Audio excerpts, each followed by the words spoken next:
So, a couple seconds ago, I literally just finished Way of Kings Prime.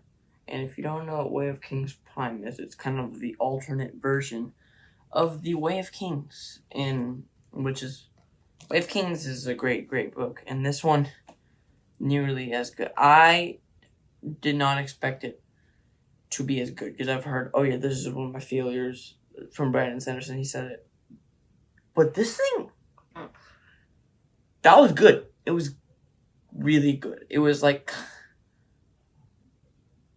I'm kind of shocked. Like, this is like probably gonna be one of my longer videos. Probably gonna be less edited because it's just gonna be straight up raw me talking about this book, and it's going to take a while. And it's not as good as Way of Kings. Pure enjoyment.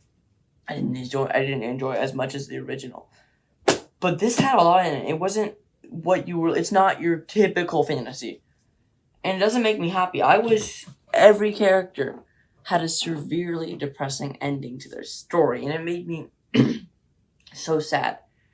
This will contain spoilers, major spoilers for Way of Kings Prime, but I'm gonna try to keep spoilers for the real Way of Kings as minimal as possible. So if you've read Way of Kings or just Stormlight Archive as a whole, please feel free to read it. Feel free to watch this video because Way of Kings Prime is not a necessary read. But if you feel like you actually want to read it, then read it. It's free on Brandon Sanderson has a free one on YouTube, which is awesome. That's where I got it from, like a free audio, and it was pretty awesome. But he just released it for free, and I'm glad he did. I feel like it wasn't. It's hard to explain. I gave it a 4-star, and it's gonna be a long talk. So if you're ready for the hard talk about this book, here it comes. This is how this video is gonna go. So yeah, you don't have to watch this video. It's gonna be, I expect it to be an hour long, so just full warning. So this is my video, so see ya. Alright, so this point is gonna be unedited. And yeah, this book was insane. I'm gonna go through all the characters and all the prose, and just the prose is Brandon Sanderson prose. I really liked him. It felt a little bit older because this was before Mistborn. I believe it was even before Elantris. And it was good to see that. It's kind of crazy to me how this book played out. This is insane spoilers right now, but the first thing I'm gonna go over each character. First one I'm gonna go into is Jek, or more commonly Way of Kings known as Zeph, Sun Villano, Truthless of Shinovar. In this book, he's same Truthless of Shinovar. He has to work for this king. Well, like, you know how in like Way of Kings he does, like, he has masters. If master gets killed, he uses that master. Who kills his other previous master. This is just kind of one. Aven, which is the king, who when I talk about him, I'm telling you I did not like him. It was my least favorite character. Creepy, but I'm gonna talk about him later. But Jek, he kind of shocked me. He does not want to be here the whole time. He hates King Aven. And King Aven, but it's hard to say without talking about King Aven. I'm using that for a later time. But Jek, he does not like this king for various reasons. And he has to because he's truthless. And he's doing terrible things because of the king. And he does not have a happy ending. But there's open for more, if you know what I mean. There's open for interpretation. Because he's kind of doing the whole throughout this book, he's doing things he does not want to do for this king. And it's awful to see this torture because he's a great character. He's sent spying. A lot of his thing has to do with King Aven because he's just such a complex character and I hate him. But like Jek, he does not assassinate this king. He does at the start of this book, at the start of normal Way of Kings, it starts with him famously assassinating King Gavilar. He does not assassinate King Gavilar. I think that's up to interpretation. It just said the traitor assassinated King Gavilar. And then, like it said, like, the traitor might not have, and then he would die as a martyr. It kind of discussed that. And I don't think it's 100% who killed him. And a lot of this, it's just, like, That's how, like, you know what I mean, like, he does not kill Gavilar in the start. He's working for another master, and then Aven, who's supposed to be dumb, the idiot king, and Jack. It's still Jack sends on long truth of the Shinovar, and I love the Shinovar. I love people from Shinovar in this world. I love Shinovar. Like, that's like one of my favorite places, and that's like I like Jack. He wasn't as cool as Zeth was my favorite character from Way of Kings. I think this is the biggest improvement.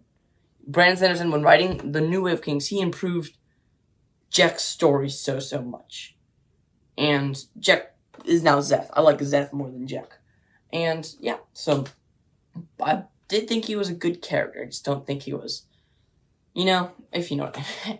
The next character I'm going to be talking about is my least favorite character. But he was so complex. His name is King... Wait, now I just said it. The King... Aven. No, right? King... Yeah. The Idiot King is what he's referred to at the start. Because he was deaf as a child. Or, yeah, like he was like, I think he's deaf. I don't know if he is deaf. And he can't hear. And everyone assumes that he's an idiot. He talks with kind of like a slur. And he's like, his whole life, everyone thinks he's super dumb. And basically, what he does, he's not dumb. He was actually, in this book, proven to be a genius and a madman at the same time. He was so crazy, he killed his wife and son, like, because he knew that would, like, hold him back. So, like at the one point, he said, like, they were sitting in a pool of blood, and that insane. He was so, like, crazy at that moment. And, like, he's obviously crazy, but he's a mastermind, because what his plan was when he was fighting with the people, he was a mastermind. And, like, it's weird to say that, because he's Idiot King, and he was, like, he kind of, like, what's it called? He tricks a lot of people, so many people, and that's one of his things. Like, he's a genius. And he likes to kill the birds, like, to snap their necks. That guy scared me. And whenever, especially when he was talking about, when he was talking about, like, him when he was spying on, like, the party, one of their dinner parties, and nobody could hear, but he could read their lips. He was just so much smarter than anyone. The battle plan, whenever Elhokar and Dalinar were fighting, they just attacked. It was genius. He single-handedly destroyed Yasna Colin. And that's insane how he does that. Like, the strongest woman there, Yasna Colin, he just takes her down. Like, not even with, like, actually getting her, but he figured out what Tom meant to her, and, like, he killed her. He killed, like, not Yasna, but, like, and it was, like, tricked the whole time, but I hated him, especially with the scenes with Shinri. He disturbed me. He is disturbed. And I did not like it. That's, like, kind of crazy. I don't think it's as much mainstream. And I don't know. Like, that kind of scared me. Honestly, that was the scariest part of this book. And it was not a horror book, obviously. But I feel like Way of Kings is more, like, hitting. Like, it's, like, more, like, it would be more of a good action movie. This is insanely deep. And not as much fun as, or, like, awesome as Way of Kings. But it's still really good. And, King Aven, this scared me. That scared me. And the next person is Shinri. Shinri, I assume, is supposed to be Shallan in the Stormlight Archive. What's different about Yasna and Shinri are literally training, and that's how in the Way of Kings starts where Shallan goes to Yasna, completely different, completely separated from the other story we're getting. Shallan goes to Yasna, and that's kind of our side story, and they meet in Words of Radiance. But in this book, they were already training, and then they kind of, like, split. They knew each other, and you can tell Shinri's kind of, like, what she learns from Shallan. Or not Shallan. Shinri learns from Yasna. And she's held captive multiple times in this book, even at the end. Like, she's held captive. And I feel, like, so bad. Like, her ending, everyone's ending made me sad. She was kind of held captive again. But in this book, she was held captive by King Avon, Marin, and one other person I keep forgetting. But like I feel like awful for her, and it kind of scared me, like because she was betrothed to Avon, which is one of his master plans, and you can tell Yasna's effect on her. Shinri, I like Shallan better, but Shinri, it was a good character. I did think it should have been there. It was a really nice addition, and definitely different from Shallan's story. It's kind of cool, and I like how everyone's goes in, and Marin, like kind of like is like not nice to her, like or not. I wouldn't say not nice, but I would say like he kind of like imprisons her because Renarin feels like it's the best, and in one of their journeys, and it's kind of, it just happened, and I feel so bad for Shinri, especially at the end. You're like, oh, she's in prison again. I think this was meant to have a sequel, or this was written to have a sequel, and there's so many loose ends, and I hate it. So that's just kind of that's basically, yeah. And the next person I'm going to be talking about is not Shallan. I was going to say Shallan. I'm going to be talking about Renarin. Renarin is way more prominent in this book. In Way of Kings original, it's Arador. Like, Arador is the one who kind of, like, Arador, he is the more prominent in Way of Kings, if you know what I mean. And this one, it's Renarin. Renarin's a weird kid. He's still not normal. And he actually kind of, like, kills himself in this book, which makes me feel awful. But, like, he doesn't kill himself. He kills his mind, so he's just basically a blank slate. And one of the things is Dalinar forgiving Marin for kind of convincing him to go. Because he leaves because of Arador left. And then Marin says that we gotta go with him. And so Marin and Renarin go after Arador. Arador is dead. And then and then Renarin kind of does things which makes us think he's going crazy, but like he's just way like kind of smarter than us. He's kind of socially awkward. It's kind of what Renarin was. And now I probably, when I do reread the Stormlight Archive before book 5, I'm probably gonna have a better view on Renarin because how he was played in this book. So I didn't have the best view on Renarin reading the Stormlight Archive, but in this book I like Renarin. He was awesome. And that's one of my biggest characters. I think he did the best. I like him more now. That's like, he gets the award for, he was the same name, he's the same person, but like, he has a bigger arc, and he has like, even when I do read this, he's just going to be better in my mind, Because I had this memory of him being awesome, and he also has a terrible ending. Even though, like, because, like, it's weird, because, like, they don't have Stormlight in this other dimension of Way of Kings, but they have, like, Windrunners, and, like, I think Marin's a Windrunner, and then I forget what Renarin is. And, they were all born in the same year with Shinri, and they have this connection. But, yeah, so Renarin is one of my favorites in this book, which is crazy, because I would never said that when I reviewed the Stormlight Archive. So the next person is Arador. Arador is alternate Adolin. He's a good character. It's just he's not as, like, cool as Adolin. Like, he's a step down from Adolin. And, like, he also dies after going after he goes after somewhere to fight, and then he dies. I don't have many thoughts on him. Marin really liked Arador, but I didn't. I really didn't see what was the big deal about Arador, and yeah, so like I just didn't. I wasn't the biggest fan, if you know what I mean. Like, they just like like I liked him, but he wasn't the coolest in this book. So the next person I'm going to be talking about is my second favorite character. No, my first favorite character. The standout was Yasna Colin. She was obviously in the first one. I didn't care. I didn't care about Yasna. She trained Shallan in the original, and like I was like, cool, But dude, Yasna was so cool. Like, the whole time, she's training Shinri. And now she's kind of like, she's like kind of fights with Tom. She's with Tom a lot, and she was, what's his name? Everything about her is politically motivated. Everything about her is Reddy it's just political, and like she tries to manipulate people, and that's her deal. She's relentless, and she changes in this book. She doesn't believe in their religion. She's like super hardcore, just like she's hardcore, and I love that personality in her so much better than the normal way of kings.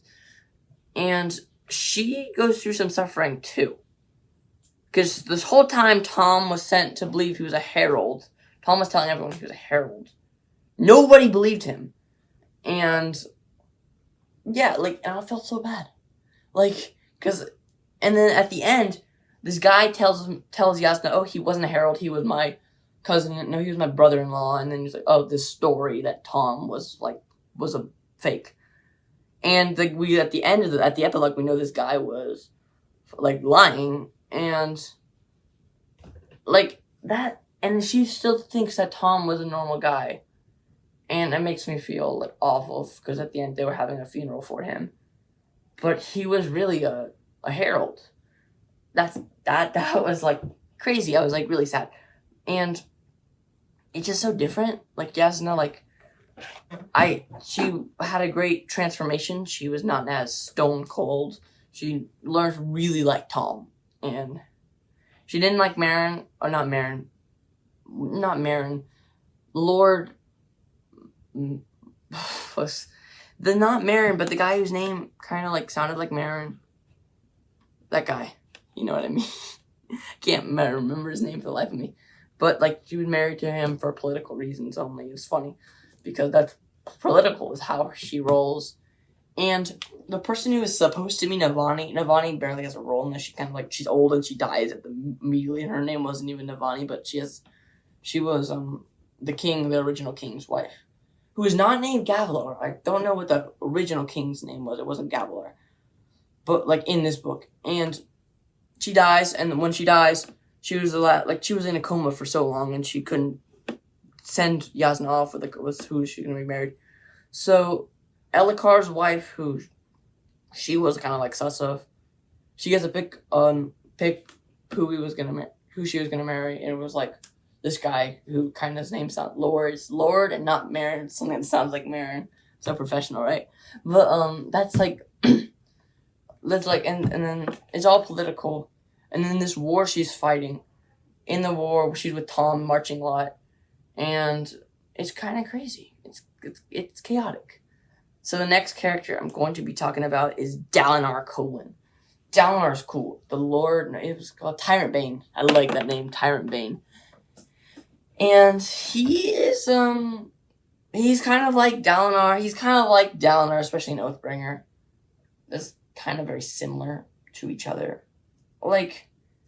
He's crazy. He's mad, and it's the same. It's kind of the same deal is going on, and he was very political. He didn't have a lot. He was a main character, but he had the least of the playtime as a main character, and he's not crazy. But this one point kind of made me think crazy. Whenever King Elhokar comes up to fight him to see who'd win, because they were having a battle. And the Avon's army attacked, and then so they were kind of working together, just they investigated at the start, and they have a kind of a duel, and then basically Dalinar accepts, okay, he's gonna kill me, I deserve it, and then they cut away. Next time he come back, Dalinar has killed him, and he's just really sad, and he said he had to, and Yasna isn't that mad because they're brother and sister, but Elhokar was not nice to Yasna. And that's the time I was that's Dalinar. In Oathbringer, I'm not gonna spoil Oathbringer. I'm sorry, I can't. But it kind of reminds me of things, and I think Dalinar was the most, in my opinion, he was the similar to with Kings. I think that fits because I think Brandon Sanderson, this is what I'm doing right, and and I think this is just Dalinar was kind of crazy. And the next person I'm going to be talking about is Marin Colin. Marin is cool. I think he has a cool farm boy arc. like, I think it's a very, very basic farm boy arc. Basically, what happens is he kind of kills a shard bearer who's going to kill Elhokar because he was a spearman, just like Kaladin over here.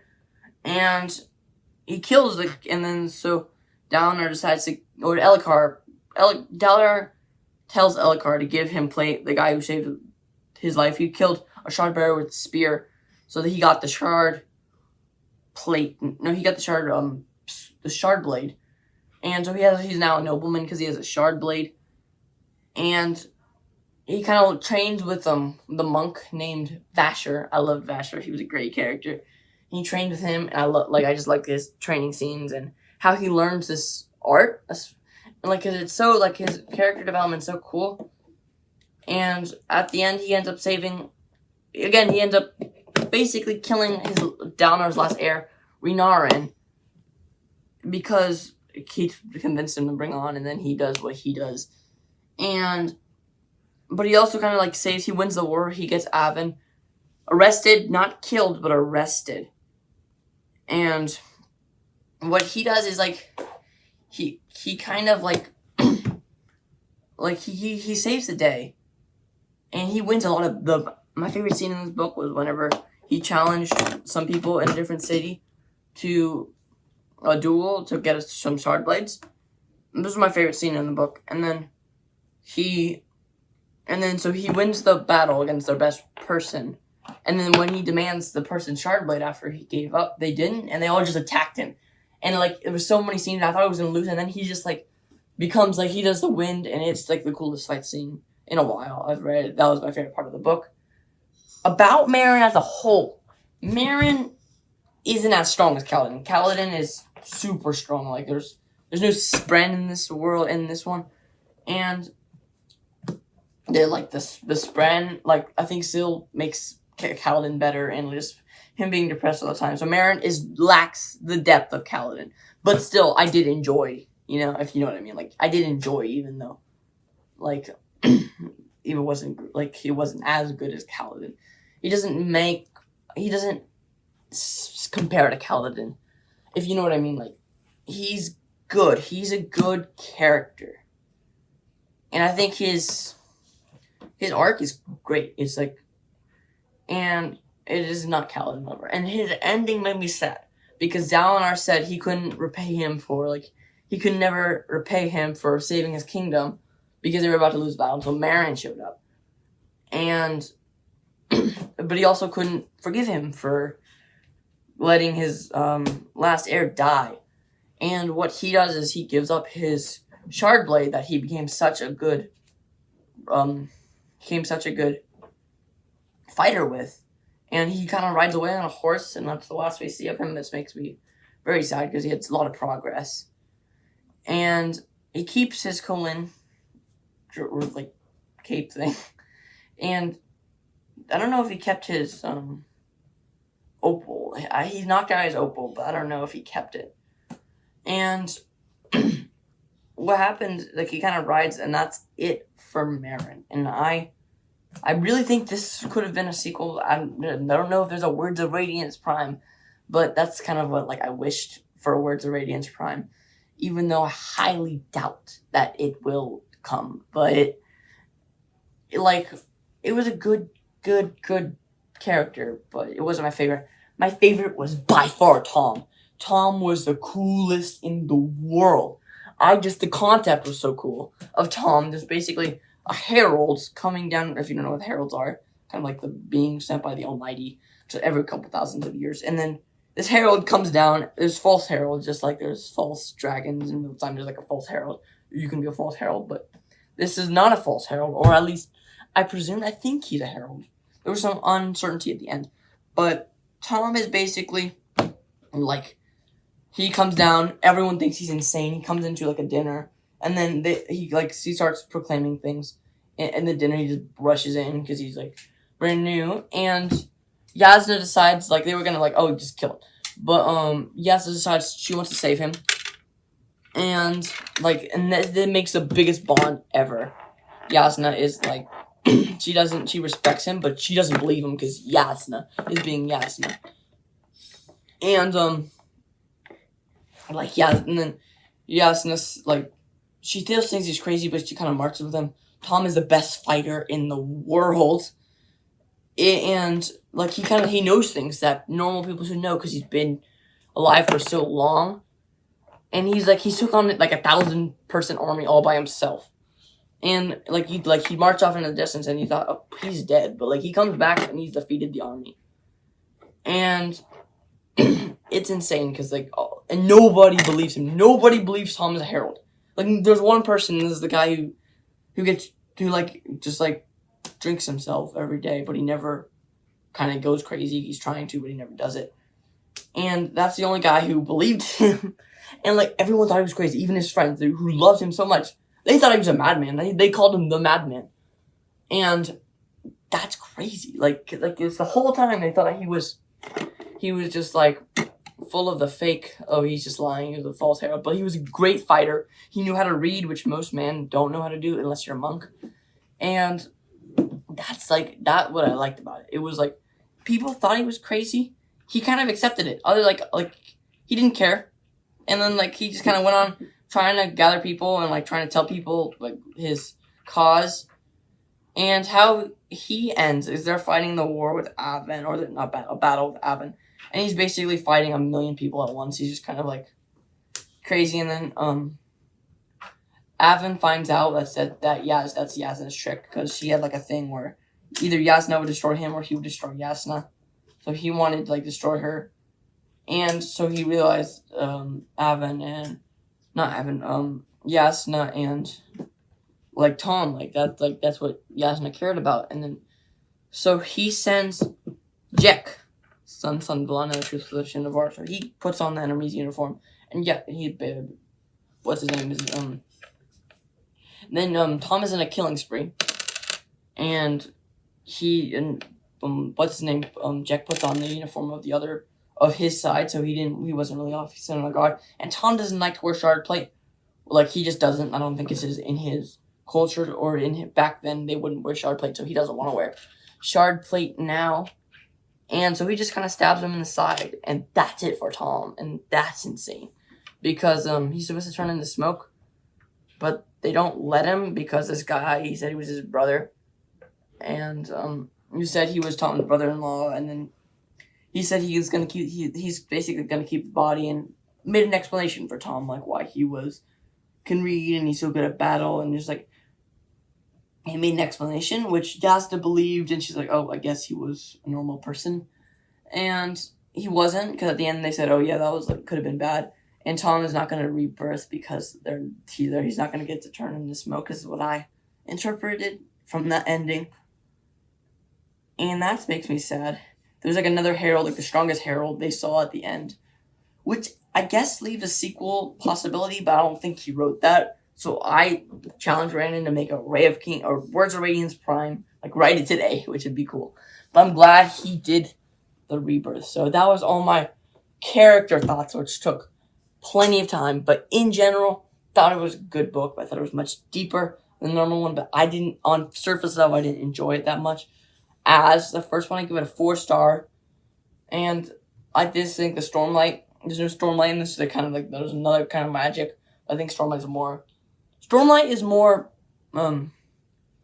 big in Words of Radiance and Oathbringer. There's like, because Kaladin gets glimpses of Stormlight in Way of Kings, but the thing about Stormlight is bigger than the other ones, and it's just like it's different, and I like the differences. I like how it's subtle. It's weird. A lot of people say, "Oh yeah, this is like another universe's version of Way of Kings."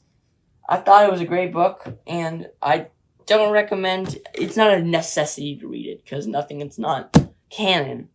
But I'd love to talk about Stormlight, and I think this was a great video just to gush about this.